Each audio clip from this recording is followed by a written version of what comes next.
say, birds of a feather flock together. You run around with losers, you will end up a loser. Unconsciously. Unconsciously, you will pick up their ways, you'll pick up their habits, you'll pick up, most importantly, their attitude about life. If you're around cynical, negative people all the time, you will become cynical and negative. So you got to watch yourself. Many of us are living out the lives of other people, living out their conclusions, living out of their consciousness. The other thing is that you begin to looking at your life and looking at what it is that you want to achieve. Another crucial thing that you must do is align yourself with powerful people. Align yourself with people that can encourage you, people that can empower you, people that you can learn from, people that you can grow from. That's very important. See, if you have people around you that can contribute to your growth. When I wanted to become a speaker, I joined the National Speakers Association. I wanted to be around the Dr. Norman Vincent Peales, the Zig Ziglars, the Dwayne Dyers. I wanted to be around people that were doing what I wanted to do. I wanted to learn from them. And you want to do that too. You want to align yourself with people who think like you, people who dream like you, people who want more out of life, people that are stretching and searching and seeking some higher ground in life. As opposed to the majority of people. Somebody said, always strive to get on top in life because it's the bottom that's overcrowded. And see, you don't want to be on the bottom. See, it's easy to be on the bottom. It doesn't take any effort to be a loser. It doesn't take any motivation, any drive in order to stay down there on a low level. But it calls on everything in you, ladies and gentlemen. You have to harness your will to say, I'm going to challenge myself. Sometimes I have to pull myself out of bed and say, come on, Les. Things I know I should do, I don't do. Things I shouldn't do, I do. I found that the biggest enemy you have to deal with is yourself. There's an old African proverb that says, if there's no enemy within, the enemy outside can do us no harm. So think about that.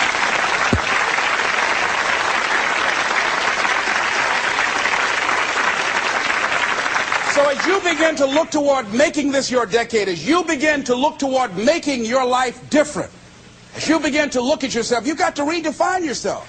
Who are you right now? And who must you become in order to create what you want? What has to change about you? What is it that you're doing right now that would be a liability for you? As you begin to look toward the future and take inventory of yourself, what is it about you right now that you've got to leave this behind because this no longer fits? Looking at where you want to go and the kind of person that you must become, the kind of standards that you have for you. What is it that you must do differently? Repeat out to me, please. If you want to keep on getting what you're getting, keep on doing what you're doing. See, that doesn't take an Einstein for that one. All right? It makes sense unless you change your pattern, unless you change the way you're thinking, unless you change your behavior, you're going to continue to produce the results in your life. See, all of us are winners, but some of us are producing results that we don't want. And so all you have to do is look at your game plan, look at your strategy. How is it that you have been being? What is it that you've been doing to produce this? So you're the director, you're the producer, you're writing the script, you're the star of your life. And as you begin to look at your life, you can decide whether or not it's a smash or whether or not it's a flop. That's in your hands. Look at your life, look at where you want to go. Don't worry about your circumstances. Don't worry about your age. I have a friend who's up in age, over 70, and she wanted to build a multi-million-dollar complex. The name is Dr. Johnny Coleman. Lenders and bankers say, you can't do that, you're too old. She ignored them. That building now stands, ladies and gentlemen, a multi-million-dollar structure. But there are a lot of people who would have listened to that.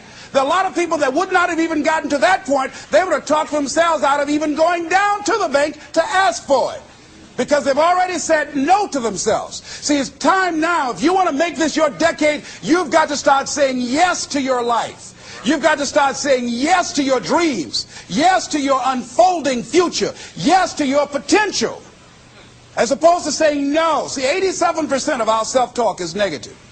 So you've got to make a conscious, deliberate, determined effort to say yes to your dreams. Why not?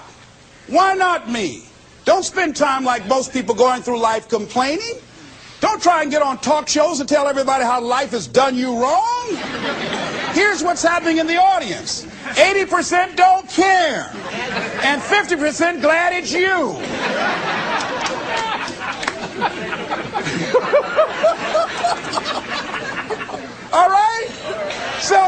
you know that, you'll go around crying, oh, you know what they did to me? Who cares? Get away from me before they come back.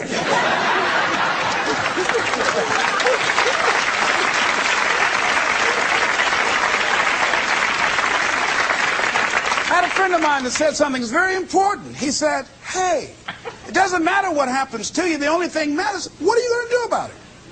That's all that matters. Okay, life knocked you down. What are you going to do about it? How long are you going to sit there and say, you know what they did to me? How long? Who wants to hear that racket? Use that energy to get up from there and move on and get on with your life. You got to learn to let the past go so you can grow. Many people never act on their dreams because they allow their past experiences to determine what their possibilities are.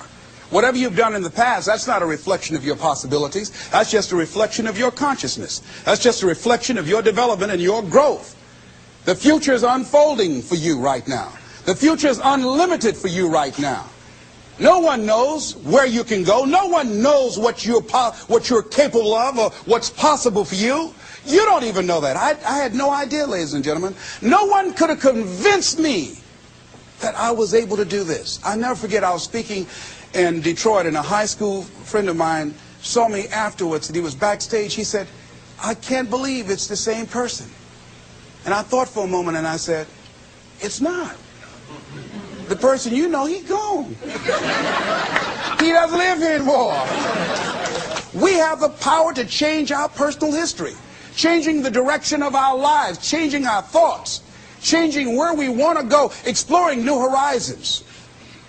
So as you begin to look at this decade and affirming that this is your decade, as you set goals that will make you stretch, that will bring out the best in you, as you begin to remove the negative, toxic people from your life, as you decide to take some chances in life, and that's one of the things that's very important. Viscard said, if you're not willing to risk, you cannot grow. And if you cannot grow, you cannot become your best. And if you cannot become your best, you cannot be happy. And if you can't be happy, then what else is there? I'll never forget when I reached my first major goal of buying my mother that home. I'll never forget what it was like, and you're going to have this experience when you reach some major goal. When I drove up to the house and I got out and I gave Mama the key, and I said, Mama, this is for you. I'll never forget the look on her face. She said, oh my God, no one could have convinced me when I adopted y'all that this would happen. She said, oh, thank you. And she said, and you caused me so many damn problems.